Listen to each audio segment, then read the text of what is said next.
Now, you may not be able to tell just by looking at me, but I have fireflies growing inside of me. Wings threatening to sprout out from my spine if I merely just reach up to the heavens and dream. You see, my father, and he was no hero. I mean, he was a Vietnam vet with a Jim Crow education, 6 children and enough regrets to fill a casket with, yet, with all of his flaws, I still love him.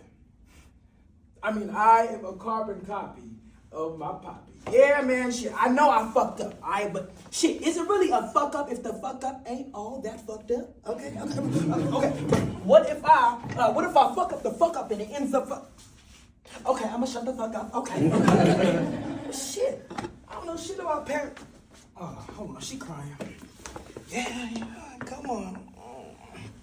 Shit, I don't know shit about parenting. Pops left when I was 3, so the only memory I got of my old man is of him leaving me. No example of what a man is supposed to be, but shit, ain't that how it's supposed to be? I just wish I could look into the future and see how this shit really works out for me. Hey, stop running. What I tell you about running in the house? So my daughter is now 7 years old, and her favorite game is hide and go seek. But the funny part is, she always tells me where to hide. She's always just like, Daddy, you go hide over there, and hey, I'll come and find you. Hey, look, I know that's not how the game is played. Honestly, I don't care. Because I know exactly how it feels to wonder where your father is. Just to think, oh, he's got to be here somewhere, right? And you're just searching and searching and searching. Have you been searching for your father but can't seem to find him? Oh, well, search no more and come on down to Build a Dad, where you can build your own dad. Oh, we have a various amount of shapes, sizes, and colors. What was that? Looks like we have just run out of black. But still, come on down to Build a Dad at 452 Charlotte Boulevard. Shh. Hey, Mom. I'll be right back.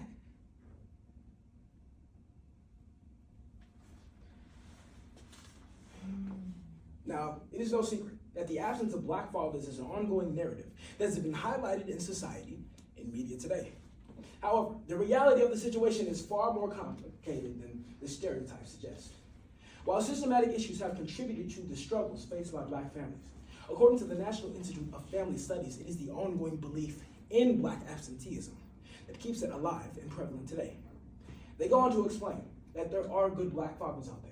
However, we don't see them because they've been overshadowed by all the bad ones.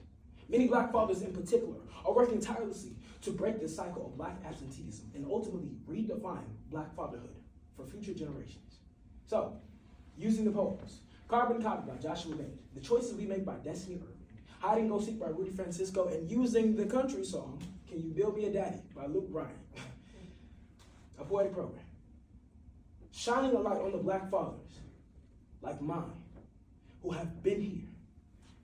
It ain't going nowhere. A boy walks past the glowing open sign. He walks in and sees a bunch of toy trains and wooden cars.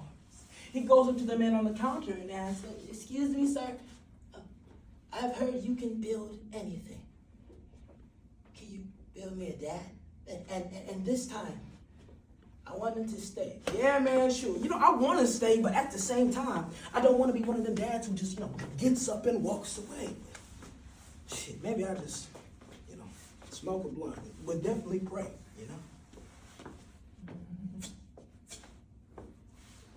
And then the next day, I wake up in a strange place, and I'm surrounded by men with a familiar face. And I want to say that this is a dream, but damn. I just don't think that's the case. So I go up to somebody and I ask, "Hey, where are you?" And when he turns to look at me, His face ain't changed since I was the age of 3, but his eyes are a little bit colder than they used to be. And then when I ask if he can see what I see, next thing I know, his arms are around me. Dad? So my daughter is now 7 years old, and honestly, I thought this feeling of being a father was more like a pair of hand-me-down jeans. You know, something too big for me right now, but something I would eventually grow into. But here I am, still trying to be a father to my daughter and myself. You see, this is usually the part of the story when I say I have no clue who my father is. That I can look at 5 different pictures and not know which one of them is responsible for half of my DNA. I want my dad to be as strong as Superman. Shoot, I want him to be 7 feet tall with a southern drawl and a crooked smile if he can. Just like mine.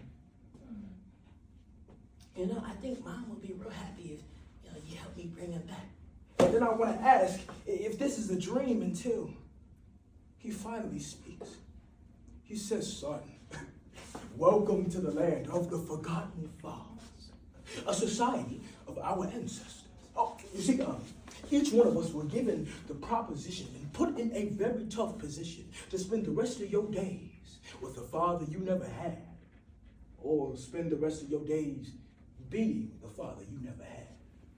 And as you can see, we chose time with our dads. So, what do you say, son?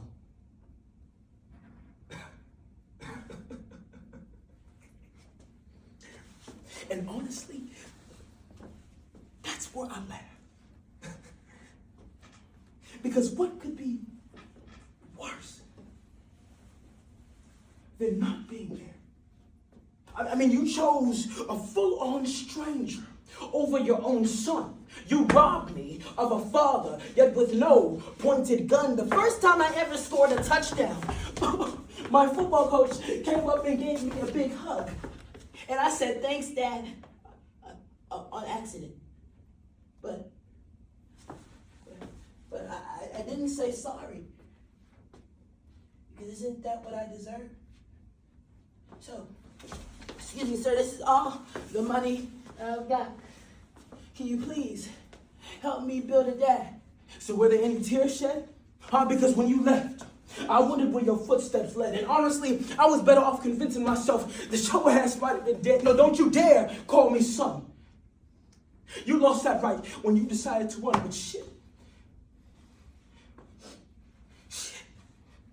It's cool, Pops. It's cool. Because I know now, all right? I know it's okay to be broken sometimes. It's okay to let these lightning bugs loose so I can illuminate a path for my children and provide them with the undeniable proof that they are descendants of a man who held stars in his stomach, who could crumble a mountain with his smile, and who spoke the truth to his child as if the entire world were watching.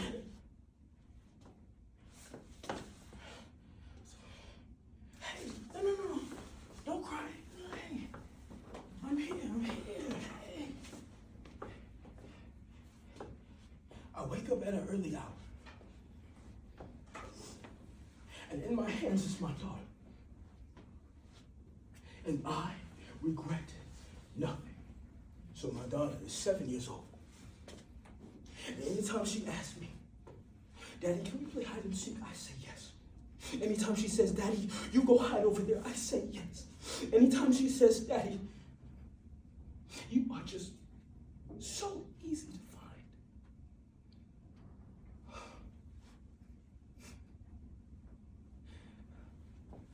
I say, "Yeah, baby. I'm your dad. And I will always